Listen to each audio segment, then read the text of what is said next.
Question number 4 है जो सबसे इजी है। गिवन डैट गैमा 90 डिग्री है, अल्फा 35 डिग्री है, ए 5 दिया हुआ और एंगल बीटा फाइंड करना है। क्या करना है? बीटा फाइंड करना है। बीटा को हमने क्या करना है? फाइंड करना है। गैमा कितना है जी? 90 डिग्री। और अल्फा कितना है जी? 35 डिग्री। और ए की वैल्यू हमारे पास क्या है जी? 5। हमें तो चाहिए सिर्फ एंगल बीटा, ए से हमारा कोई कंसर्न नहीं है। अब एक फार्मूला जो मैंने स्टार्टिंग में आपको नहीं बताया, एंगल को फाइंड करना। अगर आपके पास दो एंगल हैं, तीसरा फाइंड करना है, बड़ा ही इजी एंड सिंपल वे है। उसका जो फार्मूला है वो है alpha plus beta plus gamma is equal to 180 degree. अब दो की वैल्यू हमारे पास मौजूद है, इसमें पुट कर दें। हमें चाहिए क्या? बीटा।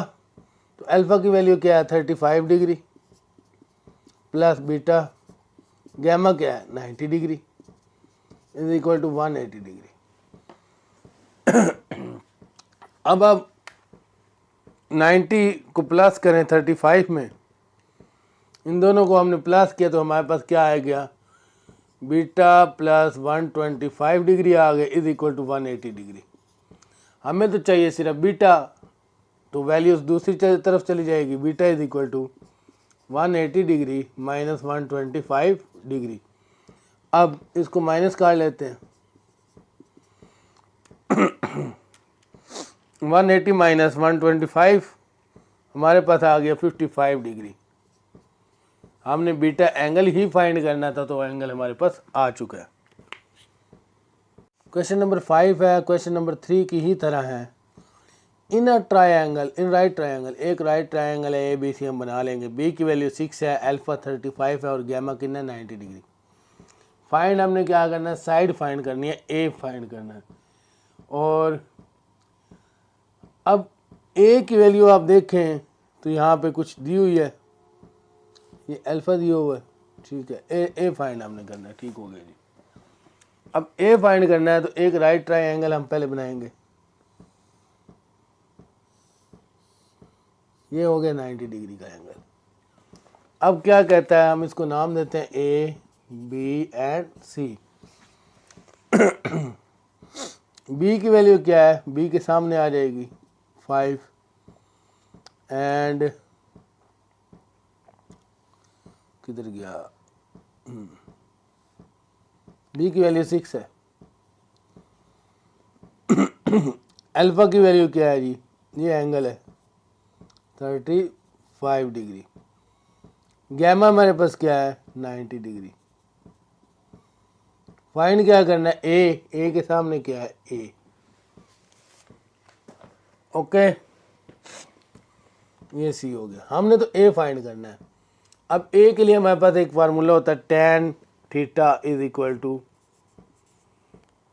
तो tan अल्फा आएगा। अब अमूद बटा कायदा, ठीक है। तो अमूद हमारे पास क्या है? ए। कायदा क्या है? Base B. हमें ए फाइंड करना है, ये हमारे पास नहीं है। अब वैल्यूज को पुट करते हैं। tan alpha is equal 35 degree, A वैसे ही रहा, और बी की वैल्यू क्या है? 6। अब आपने tan 35 कैलकुलेटर पे इस तरह tan 35 लिखना है, वैल्यू आ जाएगी 0.702 और 6 इधर डिवाइड हो रहा है, उधर जाके क्या हो जाएगा? मल्टीप्लाई इज इक्वल टू ए। अब सिर्फ मल्टीप्लाई करना है हमने 6 से। आंसर क्या आया जी? ए इज इक्वल टू 4.2012। यही हमारा आंसर है। और 4.2 तक भी लिखें तो क्लियर है। ये था हमारे पास कौन सा? Question number 5। क्वेश्चन नंबर 6 है। गिवन डाटा है हमारे पास। गिवन डैट ए अल्फा है, ए नहीं है, एंगल साथ आ रहा है। Alpha is equal to 30 degree, gamma is equal to 135 degree and C is equal to 10। Find क्या करना है हमने? ए को फाइंड करना है। अब अगर गौर से देखा जाए तो इस पे लगता है law of sine.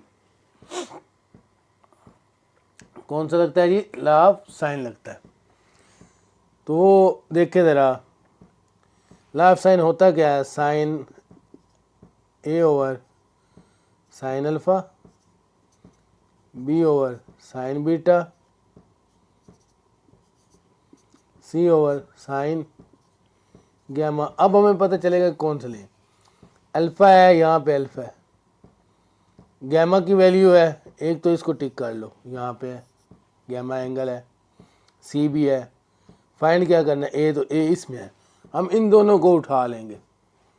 A over sine alpha equal है सी ओवर साइन गैमा। क्लियर? अब करना क्या है? सिर्फ और सिर्फ वैल्यूज़ को पुट करना है। फार्मूले याद होंगे तो वैल्यूज़ को पुट करना है। ए तो हमारे पास है नहीं, ये इधर क्या हो रहा है? डिवाइड, उधर जाकर क्या हो जाएगा? Multiply c multiply by sine alpha, क्योंकि हमें ए चाहिए था इसलिए मैंने उसको उधर ही रख लिया, साइन गैमा। अब वैल्यूज़ को पुट कर लेते हैं।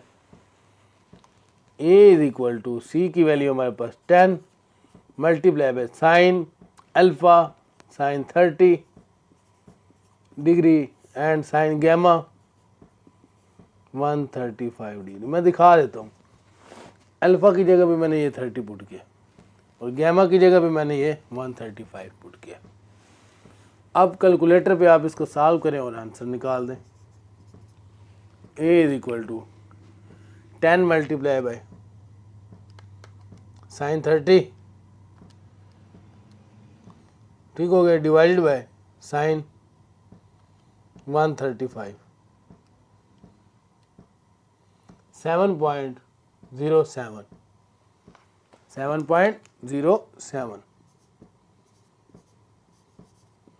ये था हमारा क्वेश्चन नंबर 6। आगे चलते हैं।